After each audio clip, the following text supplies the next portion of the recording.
Good morning. My name is Matt Rojansky. I'm director of the Wilson Center's Kennan Institute. Thanks so much for joining and listening in to a book discussion with the Wilson Center's Global Fellow and former U.S. Army Brigadier General Peter Zwack. Peter's newly released book is entitled Afghanistan, Kabul Kurier, One Soldier's Story of the Taliban Tribes and Loyalties, Opium Trade, and Burqas. And I'm going to try to, there we go. My camera has not filtered it out. The book details his time on the ground in Kabul as a senior intelligence officer. It can be purchased now on Amazon.com. And I just want to say personally, I found it a blast to read, very digestible, very vivid, full of the kind of imagery that one wants to get a feel for place. Peter's, you can just imagine the kinds of reports that he was providing to senior American officials as an intelligence officer on the ground. Very, very deep in his understanding of place and context. Before we begin, I particularly want to thank my team at the Kennan Institute and the Wilson Center's Asia program for co-sponsoring this event with us, which is part of an ongoing initiative at the center called Hindsight Up Front, featuring conversations and research about Afghanistan, its people, the region, and implications for the future. So now, without further ado, let me give you a little more background on Peter and also introduce my colleague, Michael Kugelman, who will join the conversation, and then I'll hand the floor over to Peter. As I mentioned, he is a retired Brigadier General in the United States Army. From 2012 to 2014, he was United States Senior Defense Official and Attaché in the Russian Federation. It's obviously a very important time in the US-Russia relationship. But Peter has been interacting with Russians at multiple levels since 1989 across the spectrum of different parts of Russian society and has a personal hands-on perspective on Russian Eurasian security affairs. The period when he was DAT, or senior defense official in Moscow, of course, included the outbreak of violence between Russia and Ukraine. Peter began his career enlisting in the US Army in 1980 and received his commission by Officer Candidate School at Fort Benning, Georgia. He subsequently served 34 years in military intelligence and as a Eurasian Foreign Area Officer, FAO, with diverse and challenging duty locations, including West Germany, South Korea, Kosovo, Afghanistan, and Russia.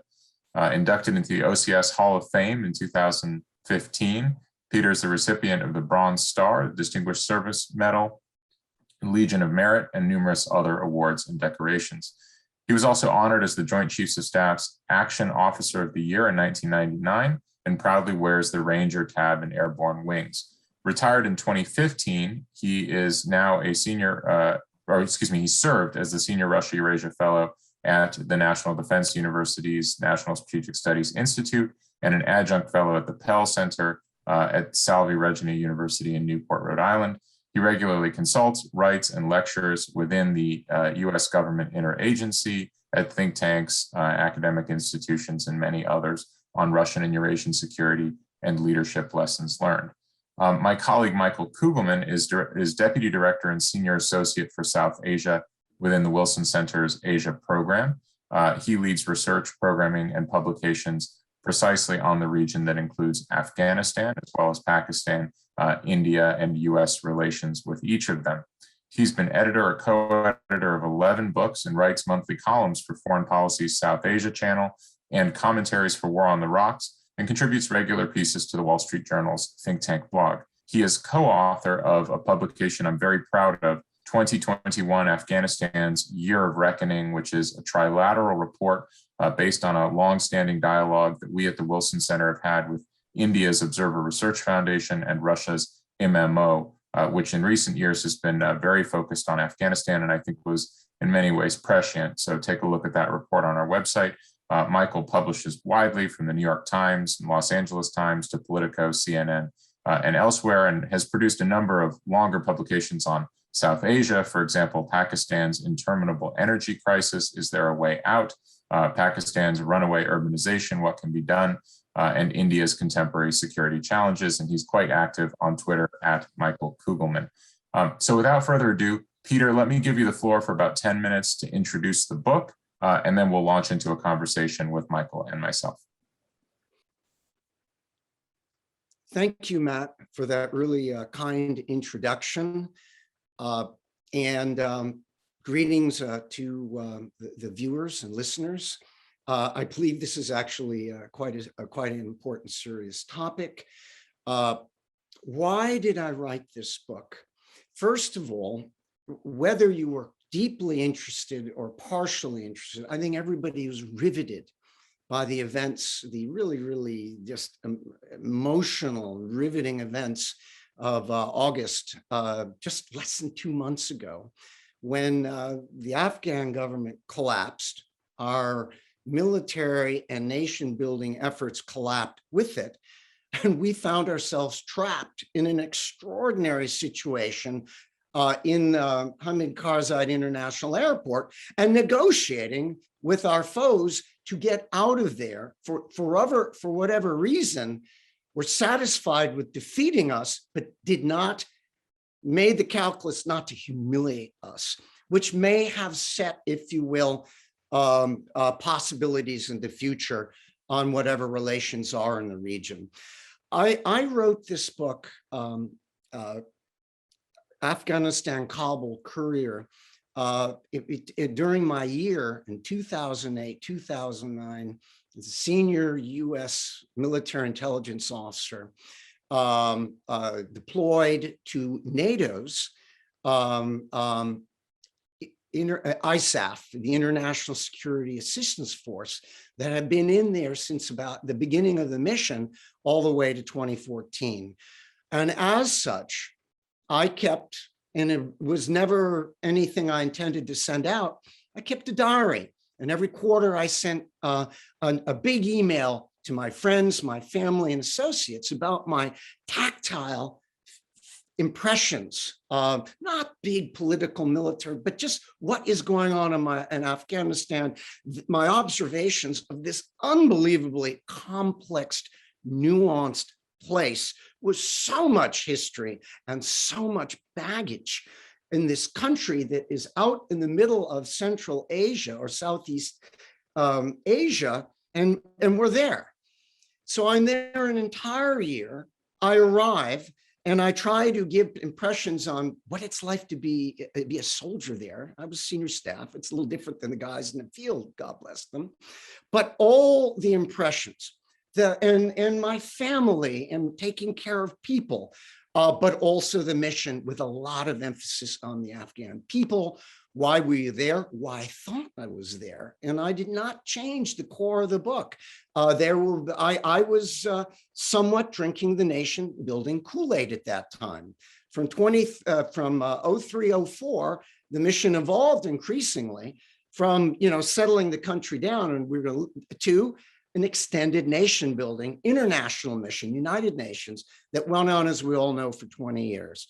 So in my time in 08-09, the mission was changing.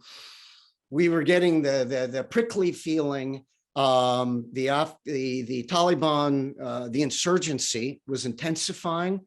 Taliban themselves were resurgent. We were getting increasingly firefights where we were losing chunks of people in one go. I arrive, and within months, we lose, God bless, 9 paratroopers from the 173rd at Wanat. And then right around the same time, the French lose 10 Marines in the complex Ouzbin Valley area near Kabul, and President Sarkozy comes in. So things are beginning to get hard, and this is before the surge. This was at a time with General McKiernan, who I thought did an excellent job under really difficult circumstances and being under-resourced. I was there when there was a decision to change leadership, and General McChrystal came in along with General Flynn to try to, if you will, provide added leadership, and they had a hard time too. So all of this period, the challenges out in the countryside, the corruption, the opium, the cities versus mountains and valleys, women, girls. We all, we went out to girls' schools and, and tried to support them and all of that. All of this is going on. We're building also the Afghan military up. And it is a hard effort, but there is progress. And I'll say this for the Afghan military: when well led and well motivated, they were fine. That wasn't the case in the last few years leading up to 2021. And they collapsed, not because of provision or ability, but a lack of will and spirit and belief in their cause. But I will talk about that again later. So all across the country, we're dealing with issues, whether it's infrastructure, the roads, IEDs, we're fielding new equipment. I talk about how the flags, the 40 flags of the coalition members in ISAF headquarters are half staff most of the time. When somebody's lost, they all come down. And that was somber. And I could say that as I was there, I could feel the mission changing from optimism to not fatal, but troubling pessimism, because it was relentless and never ending. And it seemed that while a lot of great things were going on, we just couldn't connect with it. Nobody knew how long this mission was going to last. Finally, what is also very important is, and I touch on it in the book, is that Afghanistan is not just Afghanistan. It's also the sum of all of its neighbors. And it is a thorny, prickly porcupine in a region with traditional historic wolves. Whether it is Iran or from the north and Russia, the Mongols came from China, and then of course you had up from India and Pakistan. So you have all of that playing out as the government fails. But we could see the monuments and the feels of those tensions and pulls even during my time there. So the point is that I believe the book conveys, and as a reader, I would hope that you attach to, is that all the indicators for 2021 were there, though we thought we could manage it, but it just got harder and harder, even with the troop surges. One thing, for example, the opium corruption thing. We decided to go on an opium eradication. It was NATO campaign. We're going to go and take out poppies. Well, that's okay. But if you take the poppies out and then you don't provide an alternate crop and you leave, that becomes a punitive mission. And so you create more Taliban. So there was a lot going on all around. We worked hard. I was proud to be part of that mission. We succeeded in the regional transnational counter-terror mission, but the inward aspect of Afghanistan, and this is this is variations how the Soviets failed and how the British in 3 campaigns couldn't get it. We just couldn't get there. And that is what we saw in 2021. I hope the book, in a very personal, emotive way, brings that to life as a interested readership. Thanks very much, Peter. And I want to just launch into our conversation now. The following question, and perhaps this is one that both you, Peter, and Michael, you can reflect on as well.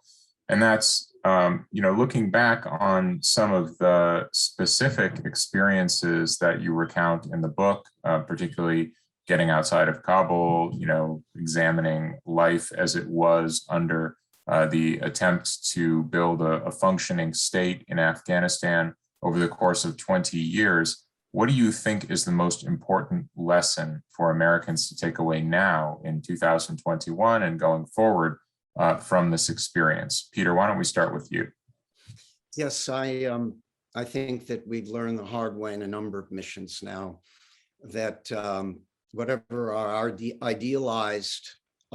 idealistic notion of what governance should be in these countries does not necessarily translate to the reality of the for example, Afghanistan, and what applies to cities may be a little bit different in the rural exterior, a lot different, where there is inherent distrust of central organization and governance. I think we came in with a civilizing mission, and I was on board with it, and I still believe in the moral aspects of it. And tendrils of that had been left in Afghanistan, and that maybe is one of the long-term successes, that we may not see it now. But I think we just didn't get, we thought that our way, our resources, that we could bend, if you will, the society to our idealized vision of what it should be. Michael, would you like to jump in on that? Yeah, sure. And first, thanks for having me in this conversation, Matt. And I congratulate Peter for this very important and timely new book.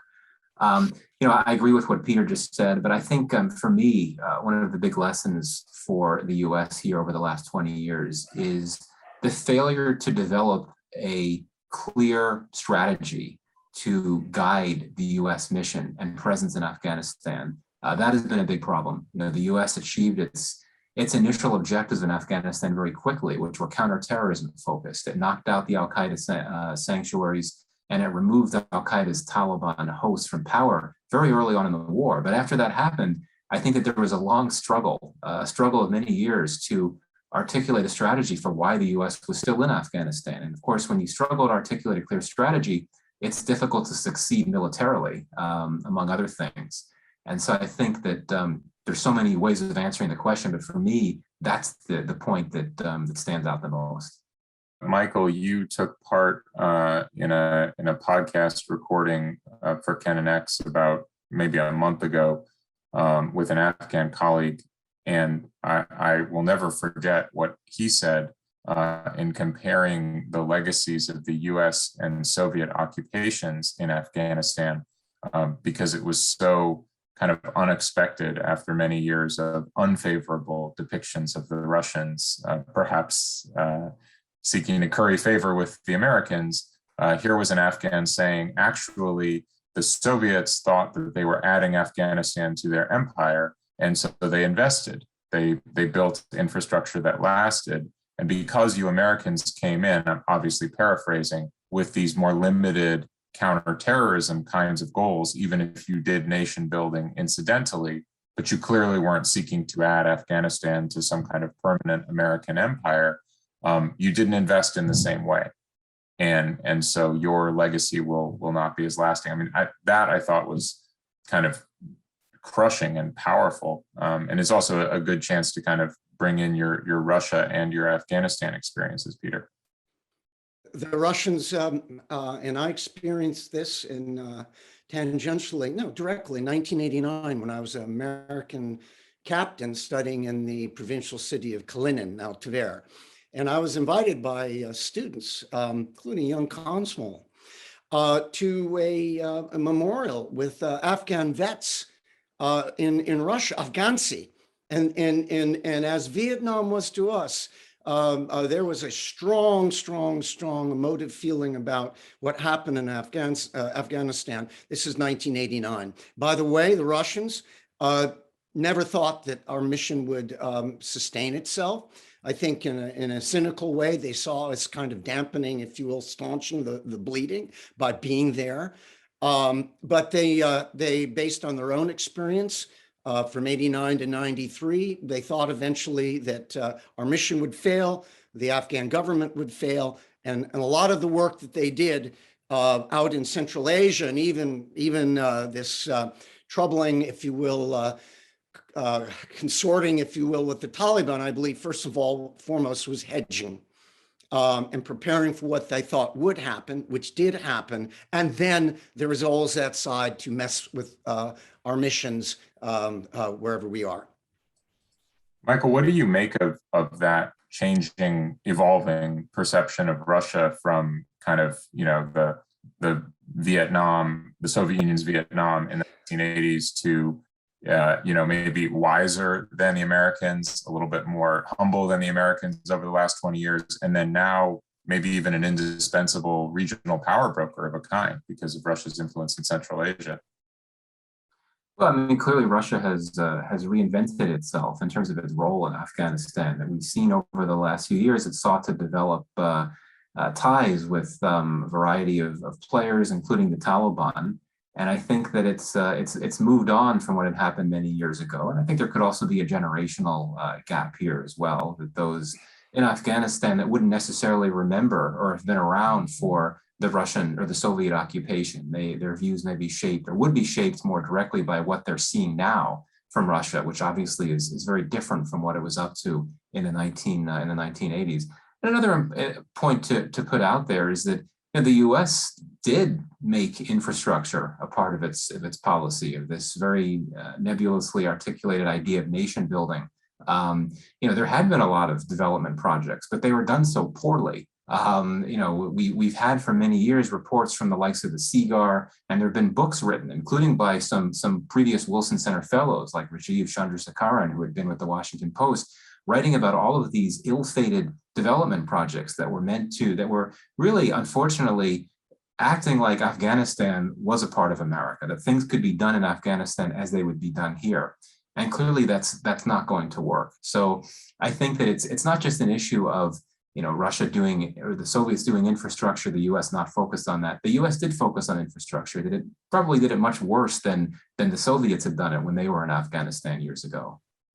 One of our major missions while I was there in 2008 was getting a gigantic generator up to the Kajaki Dam project, which the USAID and others were involved in the Helmand area near Kandahar, which was key terrain in the struggle, if you will, for Afghanistan. It was a huge ISAF and an Afghan government effort.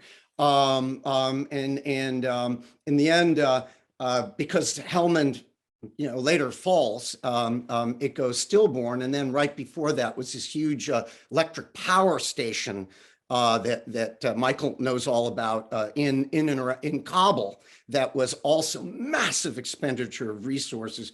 And in the end, they realized that the oil and all that to power it wasn't available. And so it was really, really complicated. Yes, it was a major issue. A lot of good intent.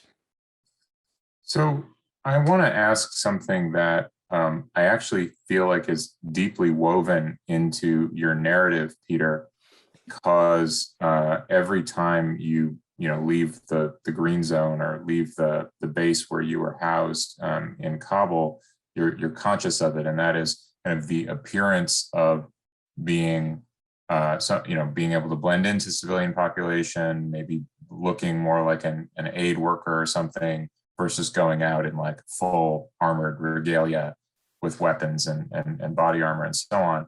And but the question that occurs to me now is, in light of the images we've seen over the last month of the Taliban having basically embraced the imagery of the American warrior, which on the one hand is obviously shocking when you imagine sort of who these people fundamentally are. They're sort of their values come from the Middle Ages. I don't think that's an exaggeration. And here they are dressed in like the latest 21st century, technological finery.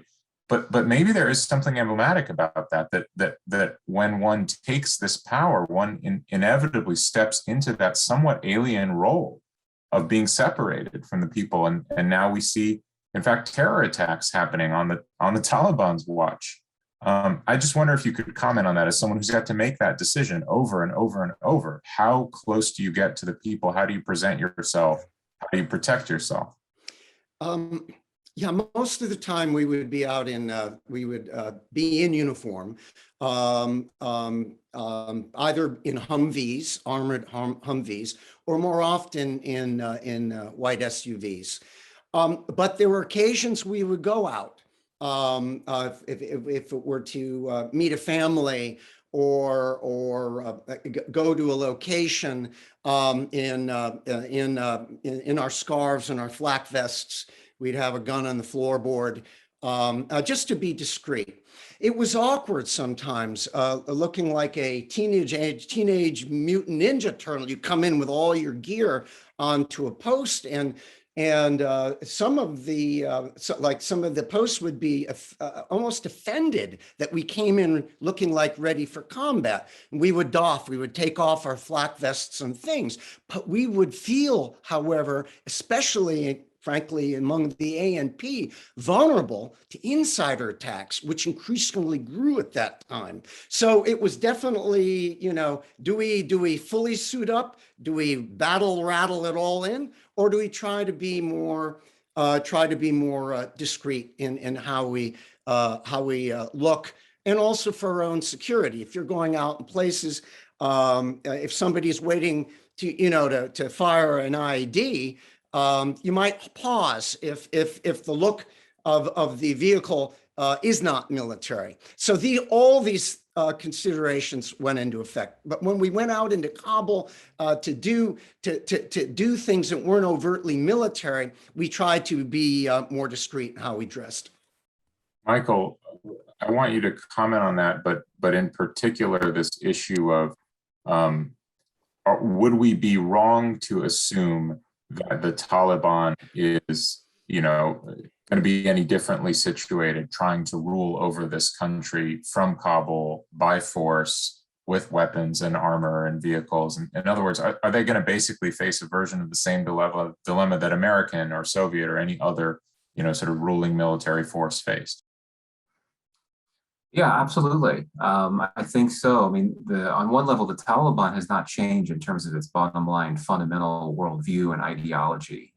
This notion that the U.S. and the West can use aid as leverage to try to get the Taliban to change the way that it treats women and inclusivity and so forth. I think that's wrongheaded. It's not going to happen.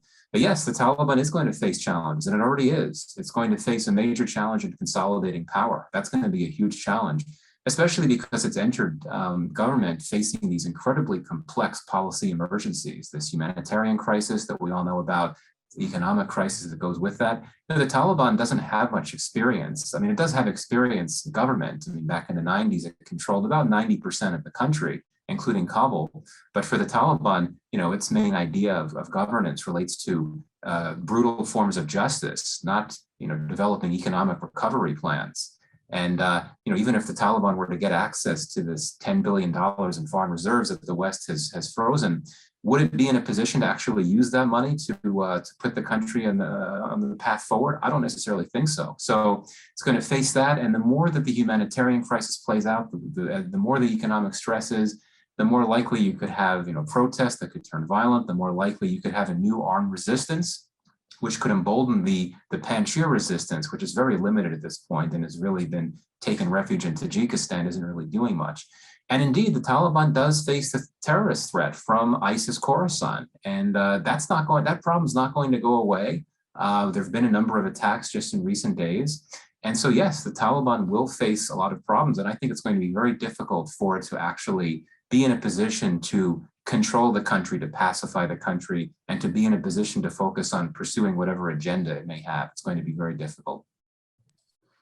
Peter, I'd like to ask you to speak a little bit to the experience, the professional responsibilities of a senior intelligence officer or any foreign area or intelligence officer on the ground immersed in another society. It's interesting to me, of course, you've been in that context in many different societies, but the comparison you make most often in this book is with your time in Kosovo.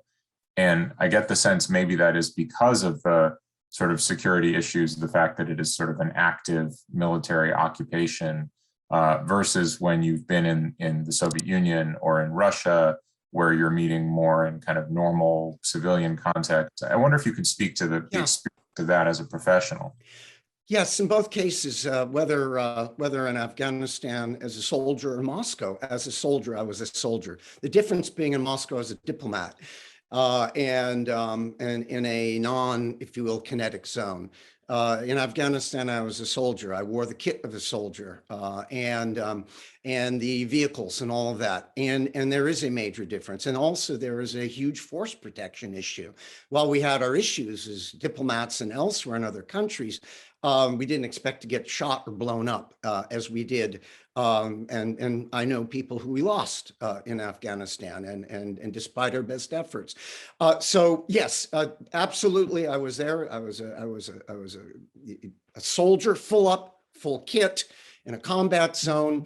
One piece about the Afghan the Taliban, yeah, they inherited a lot of what I would call small unit kit, uniforms, M4 rifles, Humvees, and that allowed them to give themselves, the Emirates, a look of a real army, part of a real government. And I think that is a major reason that they have adopted the uniforms as they have. What about among the, Peter, let me stay with you on this, among the experiences that you had, outside the wire all around Afghanistan, you mentioned several places that had been high on your bucket list that you could never go because of security or whatever other reason. Tell us a little bit about what you felt you did not get when you were in Afghanistan. What was missing from that experience? Yeah, my Mecca were the famed minarets of Jam, which is virtually in the center of the country. You have to literally drive across on dirt roads across the center. They're ancient, one of the great, some will say one of the ancient wonders. But I could not, there was no compelling reason at that time, mission reason to be out there. So I did not get there. I wanted to go up to see up in the area. I hear it's ungodly beautiful Badakhshan, which was up in the German zone, up towards Tajikistan, which was generally calm, but tourists had been taken out there during my time there. So it started to go bad. And as a senior ISAF official, woe on me if I would end up in a place that would put the command in major stress because of my own bad judgment.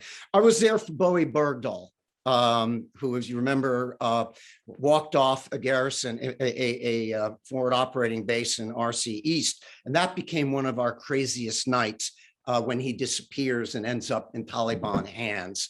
But yeah, there are many places I would have liked to have gotten to. Frankly, I was amazed that I got to where I did, remembering always it was part of a mission. I mean, I just didn't go travel to places. I would, on the way somewhere, stop and look at something that was on the way, but we weren't taking excursions. You just didn't do that. Sure. Same question here for both of you now. In retrospect on these 20 years, clearly Americans and all of our NATO and others who are with us in Afghanistan have way more awareness of this country in the middle of Eurasia than we would have ever otherwise had.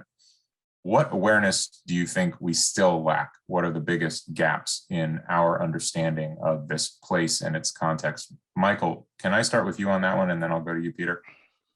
It's become almost a cliche after all these years that the people that were making the biggest, most consequential decisions about policy in Afghanistan were in many cases those that simply didn't have a major, much as a basic understanding of the country on the whole. And I think history is always so critical when it comes to Afghanistan and understanding the experiences of the Soviets, the British, others as well, the struggles that they had experienced in Afghanistan, not properly understanding that history. Again, this is cliche, you hear this so often, but that doesn't mean it's not important and valid to put out there.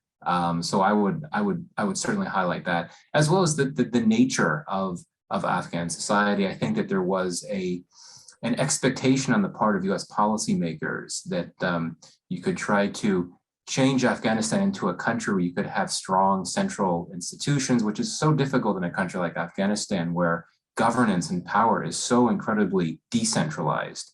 And certainly there have been some success stories to an extent, such as what the US and its NATO partners were able to do with the Afghan military. We've heard all about the failures of the Afghan military, but certainly there were efforts to strengthen the Afghan military and put it in a better position to fight the Taliban to a degree. But still, I think it's not fully understanding the very basic political realities of Afghanistan, this very decentralized system. And it's very difficult to change that in ways that the US tried to do. I'll follow on Michael's last point, then come back up. You could have the best equipped military, trained military, lavished upon military, but if you don't have the will to fight and you're afraid, you're looking over your shoulder at your government, you don't trust them, you're not getting paid, and you're fighting an increasingly motivated foe who are in some part related to you, and your family's in another province, and they might even be already under the Taliban. It doesn't take much to push and shove and collapse the whole artifice. Because I think that, you know, those who would say, those that worked and trained with the Afghan military and they were focused, they were pretty good. And the commandos were a cut above. So that's, I think, the great collapse in August was more psychological than material. As far as not understanding, it's cliche, but the old line, much overused now, but true, you know, you've got the watches, but we've got the time. In 20 years, you would have had 21-year deployments, or 30 or more if they're half-year deployments, coming in, learning, and then leaving, some transition. And the Taliban on the ground, they're the local boys. And yes, we killed a lot of them, much like it was in Vietnam. But those that survive are smarter. There's always youth coming in, wanting to be paid, the unemployment and everything else. So we just didn't get this piece. And we found ourselves in this endless, you know, we were fighting 1 year at a time, where the Taliban and the locals are thinking, you know, in decades and generations. And I don't think we got that as hard as we tried. And then all the, as Michael mentioned, and I mentioned earlier, the governance and nation building stuff. It was just, this is an alien environment to where we come from, in the heart of Southwest Asia, half a world away from us.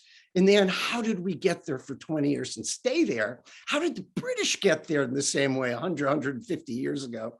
Let alone, you know, the Soviets from, you know, Moscow, you know, 7 time zones away. Let me ask this as a final question to both of you. I am kind of perplexed on the one hand when I hear Americans who are upset with the decision to withdraw, or at least with the way that the withdrawal went down. I hear this almost kind of spiteful, well, we'll be back, you know, sort of, it's inevitable that we'll be back. I find that really mystifying, because I can see nothing but arguments for not going back. On the other hand, of course, I look at the Soviet and the Russian experience, and I can see, you know, Moscow has always had interests there and continues to have interests there. And in one form or another, I guess it's true that they are back now. So, you know, who are we to defy the wheel of history? But I think the question I would ask both of you to wrap up the discussion is, will we be back? I think it's very unlikely that the US would return to Afghanistan. President Biden made very clear in his announcement of the decision to withdraw that there's other priorities to be focused on, like competition with China, climate change, and so on.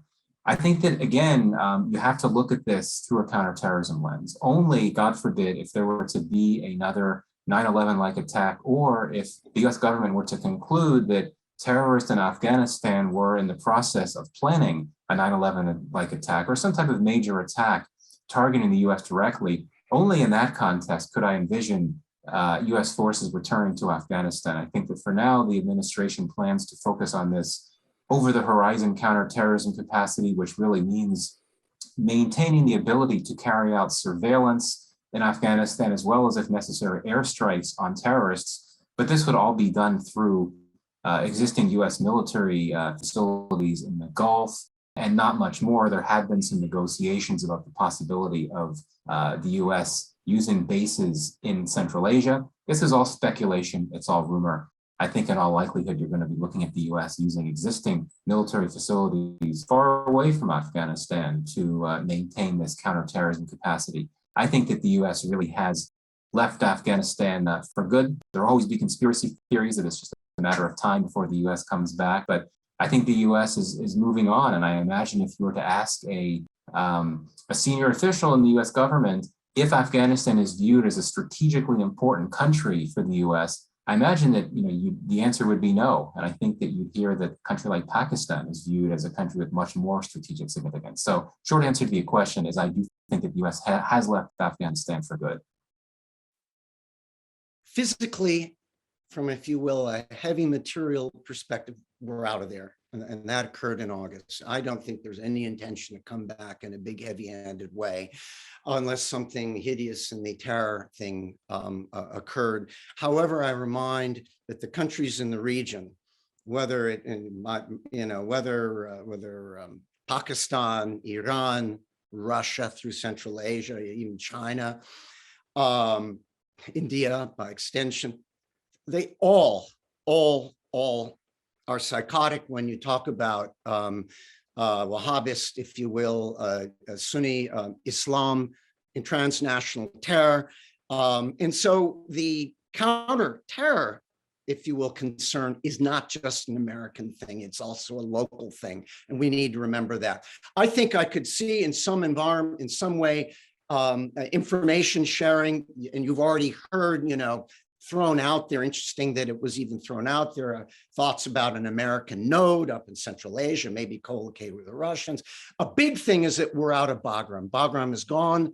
It was our muscular staging area for whatever the art. It's gone, and I think that would calm the Russians and the Chinese a little bit to the nature of our presence because of our money and investment. And we do have links in Central Asia, including through NATO's Partnership for Peace. We won't be totally gone. So somewhere in there, I think can be some pragmatic, eyes wide open cooperation. And finally, I think that the Taliban themselves made that calculus. They knew that if they were to take down the airfield with all our citizens and soldiers, then that would unleash hell on them from us, as we did in 2001. And I think they are mindful of that. That is a scenario they never want to see again. We don't want to do it either. So we're in this strange negotiating continuum between this unpredictable cooperation. Peter, thank you so much. I think that's just the right note to leave the uncertainty of the future. As the Russians often say, though, the past can be unpredictable. One thing that is certain is that this book is a great read. Afghanistan, Kabul Kurier by Brigadier General Peter Zwack. Thank you so much for joining us, Peter. Thank you, Michael. And please keep up with our future events and publications on the Kennan Institute website, including our podcast and our blogs. And we'll see you next time. Thank you very much. Cheers.